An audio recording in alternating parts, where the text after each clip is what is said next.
Migrant Commission recently was considering setting up a migrant commission for the employment of migrant laborers.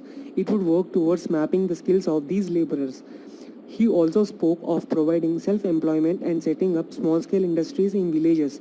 The Uttar Pradesh government too had announced a migration commission to provide jobs and social security to the workers returning to the state. These are laudable aims and would help in reducing distress migration to a great extent, since opportunities would open up at the local level. What is imperative, however, is that the authorities must listen to the voices and framing guidelines meant to protect them from exploitation. The concept of migration commission must be debated because it is widely to ensure the migrant workers' concerns, issues and experiences are reflected predominantly. This would mean that their voices are institutionalized and the government is thus held accountable in fulfillment of these aims and objectives of the commission. But ironically, several steps have changed their labor laws, which hardly bodes well for these workers.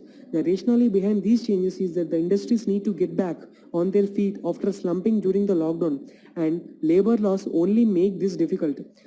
These changes only weaken the workers' capacity to bargain their rights and just remuneration for their labor. The announcement of the Migration Commission in such a situation does not generate the confidence that the workers' interest will dominate its objectives. The migrant workers also seem to be buffeted by not only the circumstances beyond their control, but also by the attitude towards them by both the states of their origin as well as the destination ones. They were taught by the state which sends them out the largest number of migrants that its permission would be needed before our workers are taken by other states. And this received a prompt reaction from the forces in the destination states, that is saying that the workers would have to seek the permission to enter the states. Surely that these workers enjoy the constitutional rights like any other Indian citizen to move freely in the country without seeking permission from the either state government. In a couple of our industrial states, state governments were reluctant to let the migrant workers leave during the lockdown, when media reports clearly showed that this was the behest of the industry bodies in the states, which were worried about the lack of labor, and this led to the public uproar. What comes across is the utilitarian view towards these workers who are expected to exercise no agency of their own in the methods of their livelihoods and how to do about it. This was so amply demonstrated right from the time of the first announcement of the national lockdown through all the phases until the present.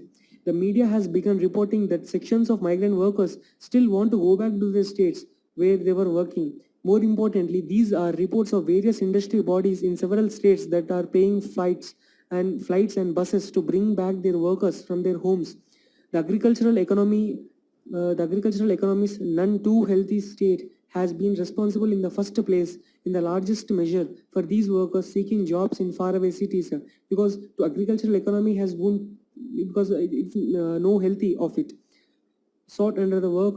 According to a report, it is May 2000. According to a report of May 2020, 4.89 crore persons from 3.44 crore households sought to work under Mahatma Gandhi National Rural Employment Guarantee Act (MNREGA) works, well above under the same last year. That is more above under the last year. If the states of origin must ensure that their citizens get a decent work and are not forced to migrate and work in such an abysmal conditions, then the destination states too must ensure that these workers were not made to feel like the helpless outsiders. The objectives and aims of the migrant commissions at national as well as the state levels must take all these factors into account. Above all, they must ensure that it is the voices of these workers and must be taken into account for the consideration. Thank you.